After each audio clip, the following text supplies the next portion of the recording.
Hello everyone, स्वागत है आप सभी का हमारे इस YouTube channel skyway learning up पे। मैं आशुतोष शर्मा यहाँ पे पढ़ाता हूँ क्लास 9 to 12 मैथमेटिक्स। और आज के इस वीडियो लेक्चर में हम स्टार्ट करेंगे क्लास 10th का एक नया चैप्टर नंबर 3, जिसका नाम क्या है, pair of linear equations in two variables. ठीक है। इससे पहले अभी तक हमने 3 चैप्टर्स आपके कंप्लीट कर लिए हैं। आपका फर्स्ट चैप्टर रियल नंबर्स था, ठीक है, सेकेंड चैप्टर पॉलिनोमियल्स था, और थर्ड आपके पास फोर्थ चैप्टर था क्वाड्रेटिक इक्वेशंस, वो भी हमने कवर कर लिया। अब इसके बाद हम सीधे जंप करेंगे अपने थर्ड चैप्टर पे, जिसका नाम है pair of linear equations in two variable. तो स्टूडेंट्स, ये आज का लेक्चर स्टार्ट करने से पहले मैं आपसे एक बार फिर से रिक्वेस्ट करना चाहूँगा, अगर आप हमारे चैनल पे नए हैं तो प्लीज़ एक बार चैनल को सब्सक्राइब कर लीजिए और अधिक से अधिक अपने फ्रेंड्स में भी शेयर कर दीजिए। तो स्टूडेंट्स, बात करते हैं चैप्टर। तो चैप्टर का जो हेडिंग है, चैप्टर का जो नेम है, तो सबसे पहले उसके बारे में हमें सारी चीज़ें पता होनी चाहिए। ठीक है। जैसे आपने DNA न्यूज़ देखते हैं, उसमें क्या करता है, कोई भी आपकी न्यूज़ होती है तो उसको वो टोटली डीप में एनालिसिस करके आपको सारे रिजल्ट उसके बताता है। ठीक है, न्यूज़ के आपने देखा होगा, काफ़ी फेमस शो चलता है DNA। ठीक है। तो ऐसे हमको क्या करना है, कोई भी चैप्टर अगर हमें पढ़ना है मैथमेटिक्स का, तो उस चैप्टर का जो नेम है, उस नेम में क्या मीनिंग है उसका, ठीक है, उसके क्या मैथमेटिकल टर्म्स हैं, वो सारी चीज़ें जब तक आपको नहीं पता होंगी, अगर आप डायरेक्ट चैप्टर को स्टार्ट कर देंगे तो आपको नहीं समझ में आएगा। ठीक है। तो सबसे पहले हम स्टार्ट क्या करेंगे, हम चैप्टर का जो नेम है वहाँ से उसका इंट्रो लेंगे। तो इंट्रो लेने के लिए क्या है, यहाँ पे लिखा है पेयर ऑफ लीनियर इक्वेशंस। तो पेयर केवल शब्द नया जुड़ा है, बाकी ये जो टर्म लिखा है लीनियर इक्वेशंस इन टू वेरिएबल्स, ये चैप्टर हम ऑलरेडी क्लास 9th में पढ़ चुके हैं और हमने अच्छे से आपको इंट्रो कराया था लीनियर इक्वेशंस इन टू वेरिएबल क्या होती हैं। ठीक है। तो वहाँ पे हमने 3 लेक्चर्स लिए हैं, 20 मिनट्स के हैं। आप क्या करिएगा, इस लेक्चर को वॉच करने के बाद आप हमारे वो तीनों लेक्चर्स क्लास 9th के वॉच कर लीजिए। ठीक है। 1 घंटे में आपके फिनिश हो जाएंगे। और मैं क्या करूँगा, नीचे डिस्क्रिप्शन में आपको प्लेलिस्ट की लिंक दे दूंगा। प्लेलिस्ट की लिंक में आपको क्लास 9th लीनियर इक्वेशंस इन टू वेरिएबल के तीनों लेक्चर्स वॉच आउट करने हैं। ठीक है। तो स्टूडेंट्स, एक बार फिर से मैं थोड़ा फ्लैशबैक दे दूं आपको, क्लास 9th में हमने क्या पढ़ा था। ठीक है। तो लीनियर इक्वेशंस इन टू वेरिएबल आपने पढ़ा था, जनरल फॉर्म पढ़ी थी इसकी। ठीक है, जनरल फॉर्म पढ़ी थी। ठीक है, जनरल फॉर्म क्या थी, जनरल फॉर्म। तो जनरल फॉर्म हमने क्लास 9 में पढ़ाई थी, ax plus bx plus c is equal to 0। ये हमारी किसी भी लीनियर इक्वेशन इनटू वेरिएबल की जनरल फॉर्म होती है। ax प्लस by होगा यहाँ पे, ax प्लस by। ठीक है। तो यहाँ पे देखिए वेरिएबल्स कितने x और y है, और हमको पता होना चाहिए जनरल फॉर्म में x और y के कुछ कोफिशिएंट्स अटैच्ड होते हैं। तो x का कोफिशिएंट हमने a मान लिया, y का कोफिशिएंट b मान लिया। ठीक है। तो ax और by दो हमारी टर्म्स हो गई। ठीक है। और साथ में एक और कांस्टेंट टर्म होती है, ये भी हमें पता है हर इक्वेशन में। तो यहाँ पे कांस्टेंट टर्म को हमने c मान लिया। तो ax plus by plus c equal to 0। ठीक है। तो यहाँ पे क्या है, इक्वेशन 1 है। ठीक है, इक्वेशन कितनी है, 1 है, सिंगल इक्वेशन है, बट कितने वेरिएबल्स में है, 2 वेरिएबल्स में है। तो ये चीज़ हमने पढ़ी थी क्लास 9 में। अगर आपके पास सिंगल इक्वेशन है और 2 वेरिएबल्स में है तो उसको कैसे सॉल्व करते हैं, उसके कोऑर्डिनेट्स, आपके सोल्यूशन सेट निकाला जाता है, एक बॉक्स बनाया जाता है। ठीक है, बॉक्स से आप उसके सॉल्यूशंस निकालते हैं। ठीक है। तो ये चीज़ें हमने क्लास 9 में पढ़ी थी। फिर ग्राफिकल रिप्रेजेंटेशन पढ़ा था, इसी टाइप की अगर इक्वेशन है उसको हम ग्राफ पे कैसे शो करते हैं। ठीक है। उसके बाद हमने एक और चीज़ पढ़ी थी, इसको अगर हम थोड़ा और मॉडिफाई करें तो हम क्या लिख सकते हैं, B Y is equal to C को उधर ले जाएंगे, एक्स को भी उधर ले जाएंगे। ठीक है। तो ये क्या हो जाएगा, माइनस का ax और माइनस का c। ठीक है। फिर हम क्या करेंगे, b से डिवाइड कर देंगे पूरी इक्वेशन को, तो y is equal to minus a upon B. ठीक है, minus a upon B X minus c upon B. ये इस फॉर्म में हमारी इक्वेशन कन्वर्ट होकर के आ गई है। ठीक है। अब हमने जो माइनस a अपॉन बी यहाँ पे लिखा है, ये टर्म हमारे पास जो मिल के आ रहा है, ये भी क्या है, एक कांस्टेंट ही होगा। ठीक है, क्योंकि हमारा a भी कांस्टेंट था, अब b डिवाइड कर दिया, b भी कांस्टेंट था, तो दोनों का डिवीजन भी एक क्या होगा, कांस्टेंट ही होगा। हमने इस कांस्टेंट को लेट कर लिया, ये m है, क्या है, ये हमारा m है। ठीक है। और ये भी एक कोई कांस्टेंट टर्म ही बनेगा, c अपॉन बी। ठीक है। तो c अपॉन बी कांस्टेंट, इसको हमने c1 मान लिया। ठीक है, इसको हमने क्या मान लिया, c1 मान लिया। और ये हमारा क्या चल रहा था, y इक्वल टू, ये पूरी इक्वेशन बन के आई है, इक्वेशन नंबर 2 हो गए हमारे पास, ठीक है। और ये हमारी रियल इक्वेशन थी, इक्वेशन नंबर 1 जनरल फॉर्म। तो यहाँ से हमें क्या मिलेगा result, Y is equal to M X plus C1, ठीक है, mx प्लस C1, ये इक्वेशन नंबर 3 आ गई, ठीक है। तो जनरल फॉर्म को हम इस इक्वेशन में भी मॉडिफाई करके लिखते हैं, ठीक है, इस इक्वेशन में भी मॉडिफाई करके लिखते हैं, ठीक है। और इसका ग्राफ कैसा होता था, Y equal to mx plus C का ग्राफ कैसा होता है, स्ट्रेट लाइन ग्राफ होता है। ये सारी चीज़ें हमने कहाँ पढ़ी हैं, क्लास 9th में, ठीक है। इसीलिए बोल रहा हूँ आप क्लास 9th के तीनों लेक्चर्स वॉच कर लीजिए। ये स्ट्रेट लाइन ग्राफ होता है, ठीक है। तो आप जब भी सॉल्व करेंगे तो क्या करेंगे, सोल्यूशन सेट निकालते हैं, तो Y equal to mx plus C1 की फॉर्म में इक्वेशन को लिखते हैं, वहाँ से आप सोल्यूशन सेट निकालते हैं, ठीक है। ये हमने फ्लैशबैक दे दिया आपको, ठीक है। ये तो लीनियर इक्वेशन इन 2 वेरिएबल की चर्चा हो गई थोड़ी सी यहाँ पे, ठीक है। अब हम बात करेंगे पेयर ऑफ लीनियर इक्वेशन। तो भाई पेयर की जब हम बात करेंगे तो पेयर का मतलब आपको पता होना चाहिए। पेयर का मतलब क्या होता है, 2, ठीक है। पेयर का मतलब क्या होता है, 2। तो यहाँ पे लीनियर इक्वेशन इन 2 वेरिएबल कितनी होंगी, 2 होनी चाहिए। यहाँ पे जनरली हमने लिखा था, ये तो सिंगल इक्वेशन थी। अब हमें अगर जब 2 इक्वेशन बनानी है तो 2 के लिए क्या करेंगे, 2 इक्वेशंस में जो इनके कॉफिशिएंट्स हैं एक्स और वाई के, वो डिफर करेंगे, ठीक है। वो क्या करेंगे, डिफर करेंगे। सपोज दैट हमने पहली इक्वेशन ली, उसके अटैच्ड कॉफिशिएंट क्या है, a1x plus b1y plus c1 is equal to 0, ठीक है, इज इक्वल टू 0। ये हमने पहली इक्वेशन लिख ली, ठीक है। अब हमें पेयर बनाना है तो पेयर के लिए दूसरी इक्वेशन भी होनी चाहिए, तो दूसरी इक्वेशन भी बनाएंगे एक्स और वाई में। तो यहाँ पे a1 था coefficient, suppose that second equation जो लेंगे उसका कॉफिशिएंट क्या हो जाएगा, a2 हो जाएगा, a2x plus b2y plus c2, ठीक है। तो b का यहाँ पे b2, y का कॉफिशिएंट b2 है, कांस्टेंट टर्म c2 है, ठीक है। यहाँ पे कांस्टेंट टर्म c1 था, इज इक्वल टू 0। तो ये 2 आपकी इक्वेशंस बनी हैं, और ये दोनों इक्वेशंस कैसी हैं, देखिए x और y में है, ठीक है। वेरिएबल्स नहीं चेंज होंगे, वेरिएबल x y ही रहेंगे। चेंजेस किस में आएंगे, केवल कॉफिशिएंट्स में। x का कॉफिशिएंट यहाँ पे a1 है, यहाँ पे x का कॉफिशिएंट a2 है, ठीक है।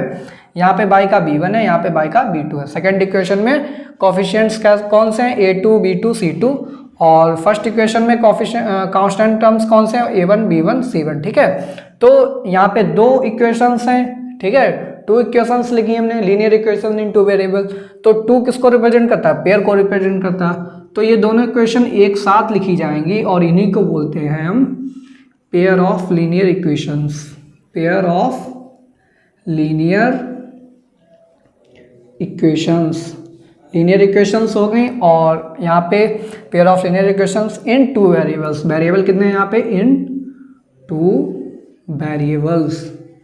वेरिएबल्स, ठीक है। और आपको लीनियर का मतलब पता ही होता है, लीनियर का मतलब हाईएस्ट डिग्री 1 होनी चाहिए।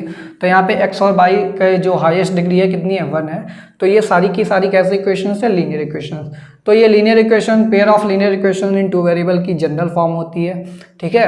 अब ये बात हो गई आपका जो चैप्टर है, चैप्टर का नेम है, उसके बारे में इंट्रो, ठीक है। आपका इंट्रो हमने ले लिया है यहाँ पे चैप्टर का, ठीक है। अब हम क्या करेंगे, इस चैप्टर के अंदर हमें पढ़ना क्या है वो हम देखेंगे। तो यहाँ पे जैसा कि हमने लीनियर इक्वेशन इन 2 वेरिएबल पढ़ा था, उसकी जनरल फॉर्म पढ़ी थी, इंट्रो लिया था चैप्टर का, फिर हमने क्या पढ़ा था, उसके सॉल्यूशंस कैसे निकालते हैं। तो अब वही चीज़ हम यहाँ पे देखेंगे। अब 2 इक्वेशंस हैं तो दोनों इक्वेशंस को हम सॉल्व कैसे करेंगे, ठीक है। इनके सॉल्यूशंस कैसे हम ग्राफ पे प्लॉट करेंगे, ग्राफिकल रिप्रेजेंटेशन आज हम देखेंगे, ठीक है। तो इसके लिए हम 3 एग्जाम्पल्स लेंगे, ठीक है। 3 एग्जाम्पल्स लेंगे और तीनों के हम ग्राफ प्लॉट करेंगे। फिर हम देखेंगे तीनों ही केसेस में स्ट्रेट लाइन कैसी निकल के आ रही है, ठीक है। हालांकि यहाँ पे 2 लीनियर इक्वेशंस लिखी हैं, तो स्ट्रेट लाइन कैसी होंगी, 2 होंगी पेयर में, ठीक है। तो दोनों पेयर के बीच में कौन से रिलेशन होते हैं, स्ट्रेट लाइन आपकी पैरेलल है, ठीक है, या फिर दोनों इंटरसेक्ट करनी है किसी पॉइंट पे, फिर आप, या फिर क्या हो सकता है कि दोनों लाइन ओवरलैप हो रही हैं। तो वो तीनों कंडीशंस कब कब यहाँ पे राइज करेंगी वो हम 3 एग्जांपल्स के माध्यम से देखेंगे। 3 एग्जांपल्स लिखेंगे, तीनों के हम क्या करेंगे, सॉल्यूशन सेट्स निकालेंगे, फिर हम क्या करेंगे, उनको ग्राफ पे प्लॉट करेंगे, ठीक है। तो अब हम यहाँ पे इसको नोट डाउन कर लीजिए, फिर हम बढ़ते हैं अपने एग्जाम्पल्स की ओर। तो देखिए स्टूडेंट्स, हमने यहाँ पे फर्स्ट एग्जाम्पल लिया है और यहाँ पे पेयर ऑफ लीनियर इक्वेशंस देखिए क्या है, 2x minus Y equal to 2, 4x minus Y equal to 4, ठीक है। तो आपकी जनरल इक्वेशन क्या होती है, a1x plus b1y plus c, ठीक है। तो यहाँ पे अगर 2 को हम इधर ले आएंगे LHS में तो ये जनरल फॉर्म में कन्वर्ट हो जाएगा। तो जब हम इसको 2 को LHS में लाएंगे तो राइट हैंड क्या हो जाएगा, 0 हो जाएगा, जो कि आपके जनरल फॉर्म में कन्वर्ट हो जाएगा। इसी तरीके से 4 को LHS में लाएंगे तो -4 हो जाएगा और राइट हैंड पे क्या बचेगा, 0 बचेगा, ये भी जनरल फॉर्म में कन्वर्ट हो जाएगा, ठीक है। तो यहाँ से आपको क्या मिल जाएगा, जब आप 2 और 4 को LHS में लाएंगे तो ये -2 बन जाएगा, ये -4 बन जाएगा। तो ये किसकी वैल्यू हो जाती थी, कांस्टेंट टर्म की वैल्यू हो जाती थी, C1 और C2, ठीक है। तो यहाँ पे जब हम कंपेयर कराएंगे on comparing with general equations जो हमने अभी लिखी थी, ठीक है। तो A1 किसका कॉफिशिएंट, A1 B1 C1 ये किसके होते थे, फर्स्ट इक्वेशन में। तो A1 कॉफिशिएंट होता था x का फर्स्ट इक्वेशन में, तो यहाँ पे 2 है। फिर यहाँ पे y का कॉफिशिएंट -1 है, तो B1 कितना हो गया, -1 हो गया। फिर C की वैल्यू कितनी होगी, जब LHS में 2 को लाएंगे तो -2 हो जाएगा, तो ये C1 की वैल्यू -2 हो गई। फिर सेकेंड इक्वेशन में चेक करेंगे x का कॉफिशिएंट A2 की वैल्यू क्या है, 4 है, ठीक है। और y का कॉफिशिएंट कितना है, यहाँ पे -1 है, ठीक है। B2 की वैल्यू हो गई -1। फिर जब हम 4 को LHS में लाएंगे तो -4 हो जाएगा, जो कि हमारी किसकी वैल्यू हो जाएगी, C2 की। तो हमने ये क्या निकाल ली है, वैल्यूज निकाल ली A1 B1 C1 A2 B2 C2 की, ठीक है। अब इनकी ज़रूरत हमें पड़ेगी लास्ट में, ठीक है। वो ज़रूरत कब पड़ेगी, जब हम इसका ग्राफ प्लॉट कर लेंगे। अब हमें क्या करना है भाई, इनको क्या करना है, ग्राफ पे शो करना है। तो ग्राफ पे कैसे शो करेंगे, उसके लिए हमें एक सोल्यूशन सेट निकालना पड़ेगा। तो सोल्यूशन सेट में क्या करते हैं, सिंप्लिसिटी के लिए हम क्या करेंगे, के लिए ये सोल्यूशन सेट है हमारा फर्स्ट के लिए। तो फर्स्ट के लिए हम क्या करेंगे, x की वैल्यू 0 रखेंगे फर्स्ट में। तो x की वैल्यू जब 0 रखेंगे तो -y=2 और y= कितना आएगा, -2, ठीक है। तो x की वैल्यू 0 रखने पे हमें y की वैल्यू -2 मिल रही है। फिर एक बार क्या करेंगे, y की वैल्यू 0 रखेंगे। तो जब y की वैल्यू 0 इक्वेशन नंबर 1 में रखेंगे तो यहाँ पे क्या हो जाएगा, 2x = 2 और x = कितना आएगा, 1 आएगा, ठीक है। तो यहाँ पे y की वैल्यू 0 रखने पे x की वैल्यू कितनी आ रही है, 1 आ रही है। ये हमारा इक्वेशन नंबर 1 के लिए सोल्यूशन सेट हो गया है। अब हम क्या करेंगे, यहाँ पे सोल्यूशन सेट निकालेंगे इक्वेशन नंबर 2 के लिए, ठीक है। तो इक्वेशन नंबर 2 के लिए भी सेम टाइप से यहाँ पे सोल्यूशन सेट निकालेंगे।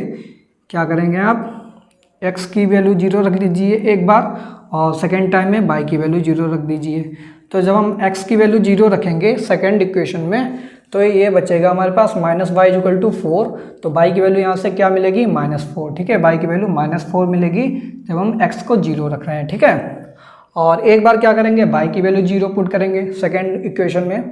तो y की वैल्यू 0 पुट करेंगे तो 4x = 4 x = 1 आएगा, कितना आएगा, x = 1। ये किसके लिए है, ये हमारा सेकेंड इक्वेशन के लिए सोल्यूशन सेट हो गया, ठीक है। तो जो आपकी फर्स्ट लाइन आएगी उसके लिए कोऑर्डिनेट्स क्या हो जाएंगे, 0, -2, ठीक है। और ये क्या हो जाएगा, 1, 0, ठीक है। दो कोऑर्डिनेट इसके प्लॉट करने हैं ग्राफ पे, और 0, -1 इसका ग्राफ प्लॉट करना है और 1, 0। तो दो कोऑर्डिनेट सेकंड इक्वेशन के लिए प्लॉट करने हैं, ठीक है। और दोनों कैसी हैं, पेयर ऑफ लाइंस हो जाएंगी। अब हमें क्या करना है, कार्टेशियन प्लेन बनाना है। फिर ये कोऑर्डिनेट्स हमें प्लॉट करने हैं फर्स्ट और सेकंड इक्वेशन के लिए। अब हम इक्वेशन नंबर 1 ये जो है 2x - y = 2 इसके लिए कोऑर्डिनेट्स हमने निकाल लिए, इनको प्लॉट करेंगे। पहला कोऑर्डिनेट है 0, -2, तो x कोऑर्डिनेट 0 है और y की वैल्यू कितनी है, -2। तो ये पॉइंट हो जाएगा एक तो हमारा, ठीक है, 0, -2। सेकंड पॉइंट क्या निकालना है, 1, 0। x की वैल्यू 1 है और y की वैल्यू 0 है, ठीक है। तो ये कोऑर्डिनेट हो जाएगा 1, 0 और ये कोऑर्डिनेट क्या हो जाएगा, 0, -2, ठीक है। अब हमें क्या करना है, इन दोनों पॉइंट्स को मिलाते हुए एक स्ट्रेट लाइन ड्रा करनी है, ठीक है। तो स्ट्रेट लाइन देखिए ड्रा करेंगे हम, तो ये हमारी एक स्ट्रेट लाइन हो जाएगी जो इन दोनों पॉइंट से होकर के निकलेगी, ठीक है। तो ये एक स्ट्रेट लाइन हो गई हमारी। थोड़ा इसका और एक्सटेंड कर दीजिए थोड़ा सा, ठीक है। तो ये दोनों पॉइंट्स हो गए हमारे कोऑर्डिनेट्स, ठीक है। अब हमें क्या करना है, इस लाइन की इक्वेशन क्या थी यहाँ पे लिख दीजिए, जो लाइन की इक्वेशन है। तो इस लाइन की इक्वेशन है हमारे पास 2x - y = 2, ठीक है, = 2। ये हमारी फर्स्ट लाइन हो गई। अब सेकेंड लाइन के लिए कोऑर्डिनेट्स क्या है, 0, -4। तो x की वैल्यू 0 और y की वैल्यू -4। तो ये यहाँ पे 0, -4 का हो गया पॉइंट। फिर सेकेंड कोऑर्डिनेट 1, 0 मीन्स x की वैल्यू कितनी है, 1 है और y की वैल्यू 0।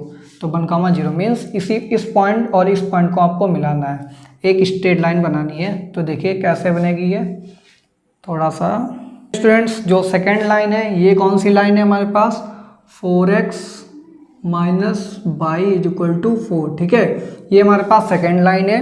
तो स्टूडेंट देखिए ये दोनों लाइन किसी एक सिंगल पॉइंट पे इंटरसेक्ट कर रही हैं, ठीक है, सिंगल पॉइंट P है हमारा। तो यहाँ पे लिख लीजिए point of intersection, point of intersection, ठीक है, पॉइंट ऑफ इंटरसेक्शन क्या है हमारे पास, P है, और P के कोऑर्डिनेट्स क्या है 1,0।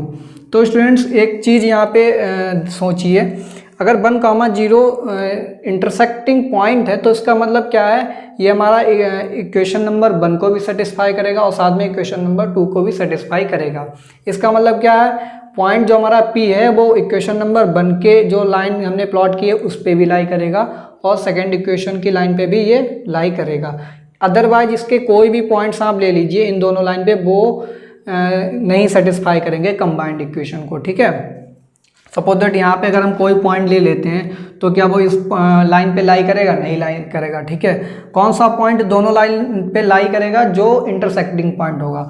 तो ये जो P इंटरसेक्टिंग पॉइंट है ये इक्वेशन नंबर 1 पे भी लाई करेगा और इक्वेशन नंबर 2 पे भी लाई करेगा। तो यहाँ से क्या हो जाएगा, it implies P lies on equation 1 and 2, ठीक है। तो इक्वेशन नंबर 1 और इक्वेशन नंबर 2 पे भी लाई करेगा। अगर P पॉइंट दोनों इक्वेशन पे लाई करेगा तो ये क्या हो जाएगा, सोल्यूशन हो जाएगा। P 1,0 will be combined solution, ठीक है, ये क्या हो जाएगा हमारे पास, combined solution of both lines, दोनों लाइंस का ये क्या हो जाएगा, कंबाइंड सोल्यूशन हो जाएगा। अब कंबाइंड सोल्यूशन होगा तो जो P पॉइंट है 1,0 ये इक्वेशन नंबर 1 को भी सेटिस्फाई करना चाहिए, इक्वेशन नंबर 2 को भी सेटिस्फाई करेगा।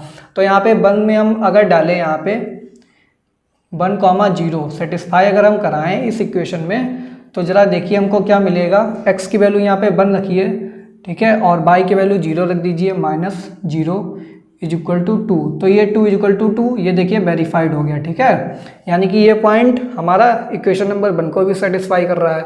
अब इक्वेशन नंबर 2 में अगर हम डालें, x की वैल्यू 1 डाल दीजिए, ठीक है, x की वैल्यू 1 डाल दीजिए, 4 × 1 माइनस y की वैल्यू कितनी डाल दीजिए, 0 डाल दीजिए, इज इक्वल टू 4। तो यहाँ से क्या मिलेगा, 4 is equal to 4, means second equation में भी ये पॉइंट सेटिस्फाई कर रहा है, ठीक है। तो दो इक्वेशंस का यहाँ पे हमें एक सोल्यूशन मिला है, वो सोल्यूशन क्या है 1,0, ठीक है, सिंगल सोल्यूशन मिला है, ठीक है। तो ये जो दोनों लाइंस हैं ये कैसी लाइंस हैं, इंटरसेक्टिंग लाइंस हैं, ठीक है, इंटरसेक्टिंग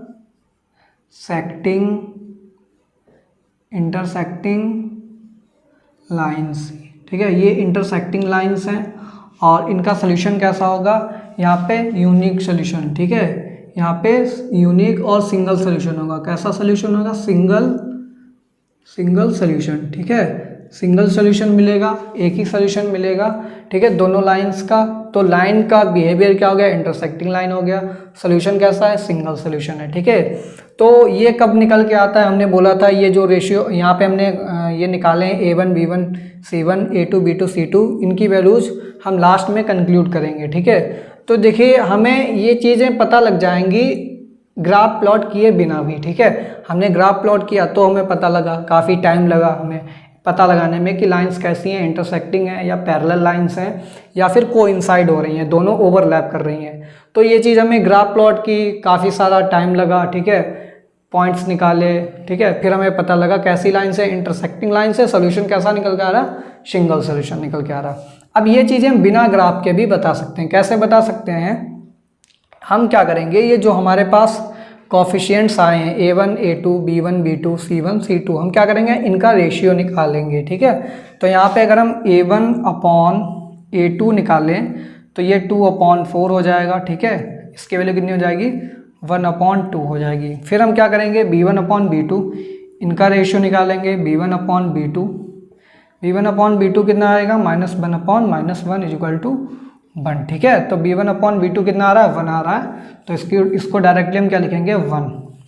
तो यहाँ पे अगर हम देखें a1/a2 b1/b2 क्या इक्वल हैं? नहीं है। a1/a2 की वैल्यू 1/2 है, b1/b2 की वैल्यू 1 है। ठीक है, तो यहाँ पे हम लिख सकते हैं a1/a2 not equal to b1/b2। ठीक है, तो जब भी हमारा ये केस बनेगा, जब हमारे रेशियो, ठीक है, जब हमारे कोफिशिएंट्स का रेशियो कुछ इस तरीके से आएगा a1/a2 not equal to b1/b2। ठीक है, दो लीनियर इक्वेशंस गिवन में होगी। आप क्या करेंगे, कोफिशिएंट्स निकालेंगे a1 b1 c1 a2 b2 c2। फिर आपको अगर ये कंडीशन सेटिस्फाई कर रही है a1/a2 not equal to b1/b2, तो आप डायरेक्टली बोल देंगे कि आपकी लाइंस कैसी हैं, इंटरसेक्टिंग लाइंस है। और इंटरसेक्टिंग लाइंस है तो सिंगल पॉइंट पे इंटरसेक्ट करेंगी। सिंगल पॉइंट पे इंटरसेक्ट करने का मतलब क्या है, सिंगल सोल्यूशन हमें मिलेगा। ठीक है, तो ये एक चीज़ हमने यहाँ पे पता कर ली है।